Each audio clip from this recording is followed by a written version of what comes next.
Soir d'info qui reçoit Madame Armelle Ngouni, la promotrice et commissaire de l'exposition du Salon international PSAO, avec à la clé deux concours, un concours culinaire et un concours talent et innovation. Mais avant d'entrer dans tous ces détails, merci d'abord d'avoir répondu à notre invitation et bonsoir. Alors, qu'est-ce que ce Salon international PSAO pour produits et services d'Afrique et de ses outre-mer? Alors, expliquez-nous tout cela.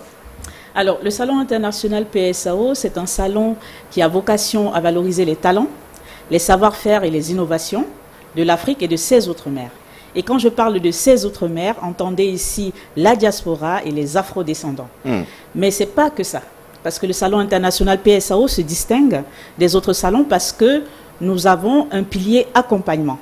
L'accompagnement, pourquoi? Parce que nous accompagnons les États, nous accompagnons les collectivités territoriales, nous accompagnons les entreprises, peu importe leur taille, dans plusieurs domaines. Ça peut être dans la montée en compétences parce qu'on va aller chercher les expertises aussi bien dans la sous-région qu'à l'international. Ça peut être dans la gestion d'entreprises, dans la connexion avec d'autres entreprises. Ça peut être dans les levées de fonds publics-privés, ce qu'on fait avec les collectivités territoriales.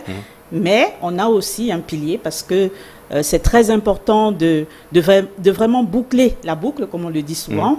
Nous faisons du lobbying économique, c'est-à-dire qu'à travers l'influence, nous allons faire pénétrer nos produits et nos services dans différents marchés. Donc, ce n'est pas un simple espace d'exposition, de discussion aussi, puisque de façon classique, c'est comme ça que les salons s'organisent. Il y a un volet exposition, un volet discussion, débat, forum, où on discute de choses. Vous ajoutez des services pour toutes ces parties prenantes, l'État, les collectivités locales et les entreprises. Alors, concrètement, qu'est-ce que ça veut dire? Vous nous avez listé un peu les services que vous offrez aux participants, à vos partenaires, etc. Mais comment le faites-vous? Avec quelles ressources humaines, avec quelles compétences et avec quelle valeur ajoutée? Alors, on a cette particularité qu'avec, parce que c'est la 4e édition. Oui, c'est la 4e édition. Donc, on a cette particularité avec le temps d'avoir développé une base de données de partenaires qui nous aident à accompagner. PSAO en lui-même, c'est un écosystème. Un écosystème dans lequel vous allez rencontrer différents partenaires qui ont différents profils, qui peuvent, à travers leur expertise, nous aider à accompagner nos cibles. Et nos cibles sont les suivantes. Les États qui ont besoin d'être accompagnés dans un certain nombre de domaines. Et quand je parle d'État, je parle des ministères. Ça peut être le ministère de l'Agriculture, du Tourisme, peu importe. Est-ce que vous pouvez nous donner un exemple? Quels sont les besoins que vous ciblez, par exemple, que vous avez identifiés? Je prends simplement le Sénégal aujourd'hui. Ça, je l'annonce en pleine télé. Nous sommes en train de signer une convention. Elle sera signée au Grand Théâtre avec la Chambre des métiers du Sénégal, justement pour les accompagner à faire la promotion de leurs produits à l'extérieur du Sénégal et même à l'intérieur du Sénégal. Voilà, ça c'est des accompagnements que nous pouvons faire.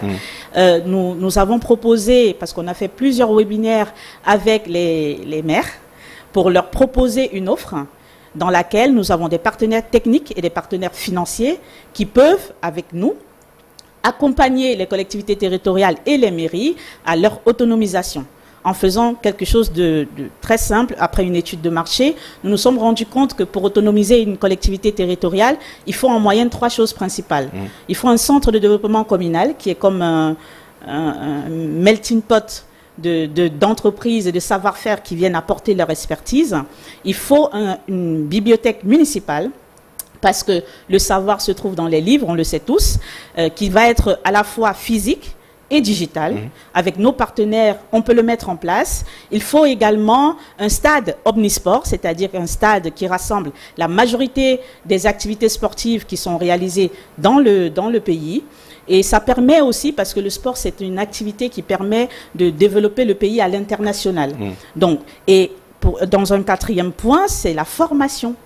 Parce que c'est bien beau de mettre tout ça, mais il faut encore former les gens pour bien le gérer et pour qu'il y ait un retour sur investissement pour les gens qui ont mis de l'argent. Alors, le Salon international PSAO aura lieu du 23 au 26 octobre au Grand Théâtre.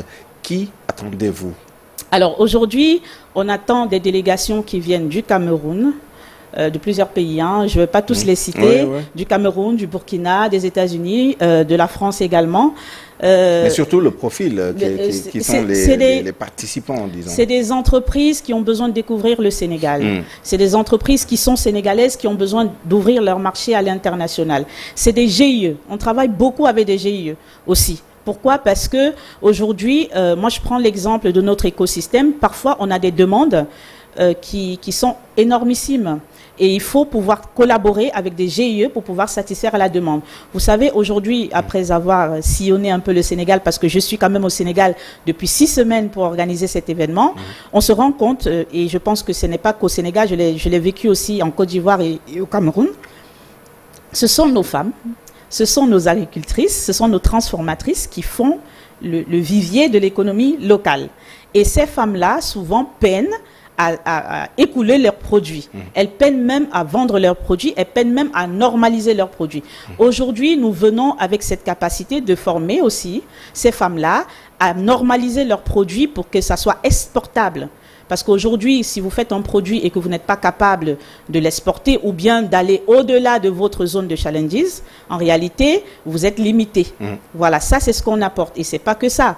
Je parle beaucoup j'oublie la jeunesse. La jeunesse, c'est vraiment le centre. Je vais remercier la ministre de la Jeunesse. La jeunesse, cette année, c'est vraiment le pilier de notre ligne directrice. Pourquoi? Parce qu'on vient au Sénégal avec 500 bourses quand même. 500 bourses d'études pour les étudiants qui sont sur le territoire sénégalais. Je ne parle pas que des étudiants. Hein. Ça peut être ceux qui ne sont pas étudiants mais qui sont quand même des jeunes et qui veulent pouvoir bénéficier de ces bourses-là. C'est des bourses de formation en anglais, c'est des bourses de formation dans le numérique, dans les métiers du numérique, c'est des bourses de formation qui sont aussi prises en charge. C'est vrai qu'on n'en a pas beaucoup, mais on en a quand même. Et comment ils candidatent et plus globalement, comment on participe à ce salon? Est-ce qu'il faut s'inscrire au préalable ou c'est un événement ouvert au public Alors, si vous allez sur notre site internet, il y a tout. En réalité, pour bénéficier de ces bourses-là, il vous faut uniquement vous inscrire. Premier arrivé, premier servi. D'accord. Parce que nous voulons ouvrir à tout le monde. Nous ne voulons pas de discrimination possible. Ça, c'est pour les bourses. Et ça permet également, ce que j'ai oublié de dire, c'est que les 500 jeunes qui feront partie de ceux qui vont bénéficier auront aussi cet avantage de pouvoir travailler à distance pour des entreprises étrangères. Et bien sûr, les jeunes qui sont intéressés veulent savoir sur quel site internet ils doivent aller. C'est sur le site www.salonpsao.com. Vous avez toutes les informations. Vous pouvez vous inscrire pour visiter. Les visites sont gratuites. Vous pouvez vous inscrire à des masterclass étudiants, collectivités territoriales, parce que, comme je vous l'ai dit tantôt, nous venons avec des partenaires pour signer des conventions avec les collectivités territoriales sur les projets dont je viens de vous parler. D'accord, donc www.salonpsao.com. Donc si vous êtes intéressé par ces bourses ou en tout cas les activités de ce salon, notamment ces masterclass et que vous êtes jeune, n'hésitez pas à y aller. Alors, ce qui nous amène à parler du contenu scientifique et du contenu événementiel. Alors, d'abord les événements. On a deux concours qui sont organisés, un concours culinaire et un concours talent et innovation. Alors, d'abord le concours culinaire, pour commencer. Voilà, le concours culinaire, il a déjà commencé, parce que je tiens à remercier le ministère de la formation professionnelle à travers l'école, l'INFEFS, la directrice, Madame Fati, qui nous a humblement accompagnés à cette première au Sénégal. Donc aujourd'hui, il y a eu lieu la première phase du concours culinaire dans les locaux de l'INFEFS. Et ça s'est très bien passé et je tiens à leur remercier pour ça. C'est un concours qui est là pour révéler, si vous voulez, nos talents culinaires, parce que c'est notre identité africaine qu'il faut pouvoir montrer au goût du monde. Et vous savez très bien que l'Afrique, c'est regorge d'épices à n'en plus finir. Oui, bien sûr. C'est le moyen de pouvoir... d'épices souvent relevées d'ailleurs. C'est ça. C'est ça, et c'est le moyen de promouvoir aussi ces épices-là auprès d'autres personnes qui ne savent pas peut-être que ça existe. Et le concours Talent et Innovation, c'est un concours qu'on a voulu justement parce qu'on fait la valorisation des talents, hein, et dans les talents, il y a l'innovation, il y a tout ce que vous voulez. Aujourd'hui, ce concours-là permet de ressortir ce qu'on a de meilleur dans la jeunesse. Et quels sont les talents qui vont être mis en valeur? C'est un concours ouvert à quel type de candidats, dans quel domaine précis, et quel est le processus à suivre pour pouvoir... J'imagine que ça a commencé aussi, hein, mais comment ça s'est passé? Où en êtes-vous de l'organisation de ces deux concours? Le concours Talent et Innovation, c'est un concours qui se passe en 2 phases, un peu comme il y a une présélection, et après on envoie les confirmations aux sélectionnés qui vont faire un pitch le jour du salon et on trouvera le gagnant. C'est un peu ça, mais c'est ouvert à vraiment le salon PSAO, c'est un salon 360. C'est-à-dire qu'on ne va pas sélectionner le talent, on va pas sélectionner, on ne sélectionne pas, comment je vais dire ça? C'est ouvert à tous les métiers. C'est pas thématisé. Vous ne dites pas, par exemple, qu'on développe des applications dans tel ou tel domaine précis. Parce qu'il faut savoir que le savoir-faire africain peut être dans le service, les process, au niveau des services. Ça peut être dans l'artisanat. Je vous assure que je suis allée découvrir l'artisanat sénégalais et je peux vous assurer qu'il n'est pas assez vendu à l'extérieur. Et ça aussi, c'est quelque chose qu'il faut valoriser dans un concours talent et innovation. Voilà, il y a de l'innovation dans l'artisanat qu'il faut pouvoir mettre en avant. Dans l'agriculture également. Donc l'innovation n'est pas que technologique, je tiens à le préciser, et il faut pouvoir le dire à notre jeunesse, que celui qui fait de l'artisanat n'est pas moins valorisé que celui qui fait de l'IA, par exemple. Et c'est quoi l'enjeu pour les deux concours? Qu'est-ce qu'on gagne? Alors, on gagne un chèque, on gagne un accompagnement de nos partenaires, on gagne aussi, pour ceux qui sont dans le concours culinaire, une place dans une école que je ne vais pas citer. Ici au Sénégal? Ici au Sénégal. Alors, très bien. C'est la 4e édition, ça veut dire quand même que vous avez accumulé un certain nombre d'expériences. Oui. D'abord, que vous ont apporté les 3 éditions précédentes, où est-ce qu'elles se sont passées d'ailleurs? Est-ce que c'est un salon itinérant ou c'est juste à Dakar? Et deuxièmement, quelles sont les innovations que cette 4e édition va apporter par rapport aux éditions précédentes? Alors, il faut savoir que PSAO, bien que ce soit la 4e édition, est à sa 5e année, parce qu'il y a une édition qu'on n'a pas pu faire, bon, à cause de ce qui s'est passé au Maroc, le séisme. Mais on a appris beaucoup de choses. C'est justement pendant ces 4 ans que nous avons fait des études pour savoir quels sont les besoins réels des collectivités, quels sont les besoins réels de la jeunesse. Nous avons compris que les besoins réels des collectivités, c'est d'être totalement autonome. Et pour être totalement autonome, il faut pouvoir gérer ses finances. Et pour gérer ses finances, il faut créer de la valeur. Et pour créer de la valeur, il faut mettre en place des mécanismes. C'est sur ça que nous nous battons aujourd'hui.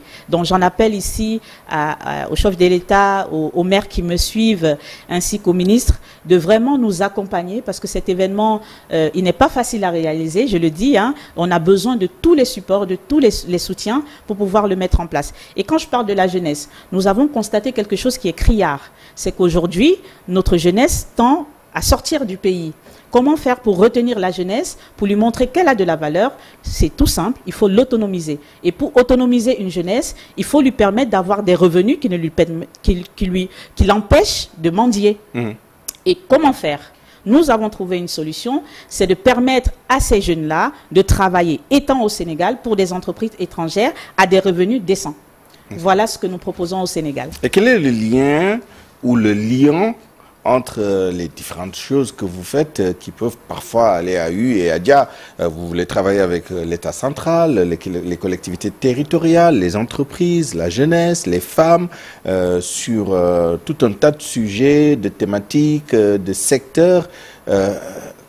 Pourquoi ce choix du 360 degrés justement et du déploiement total sur des terrains quand même qui parfois peuvent être assez difficiles, notamment l'État et ses démembrements, les collectivités territoriales? Il y a un cadre juridique, il faut maîtriser les réalités du pays. Est-ce que c'est le cas ici? Alors, PSAO, c'est un salon qui a des points focaux dans certains pays. Nous sommes représentés dans 15 pays. Notre point focal au Sénégal, c'est Momata Lasek, que je vais citer ici. Donc, ce que nous faisons aujourd'hui, c'est de se dire, si on a la capacité d'apporter quelque chose, allons le chercher. Et on travaille en groupe. Ce n'est pas l'affaire d'une personne. Aujourd'hui, un État ne peut pas satisfaire à la demande de toute sa population.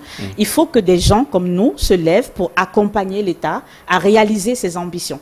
Et comment accompagner l'État? C'est d'aller chercher des acteurs qui peuvent répondre à ses besoins.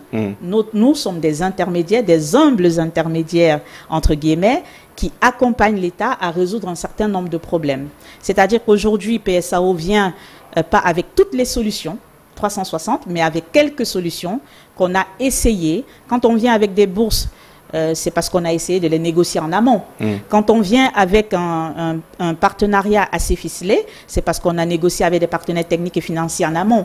Donc aujourd'hui, j'appelle de mes voeux le chef de l'État de nous suivre dans cette aventure. J'appelle de mes voeux tous les ministres qui nous ont soutenus à nous suivre dans cette aventure, à nous accompagner, parce que ça nous permet à nous aussi de rassurer nos partenaires sur le fait que l'État nous porte.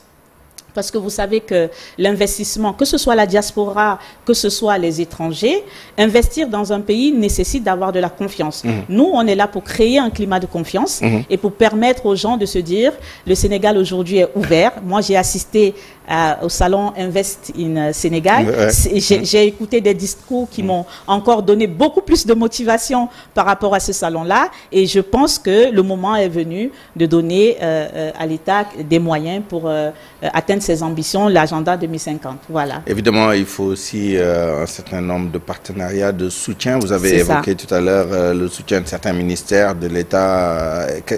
Qui attendez-vous durant ce salon pour la partie, disons, protocolaire, cérémoniale, et quels sont les soutiens que vous avez, notamment au niveau de l'État et des collectivités territoriales?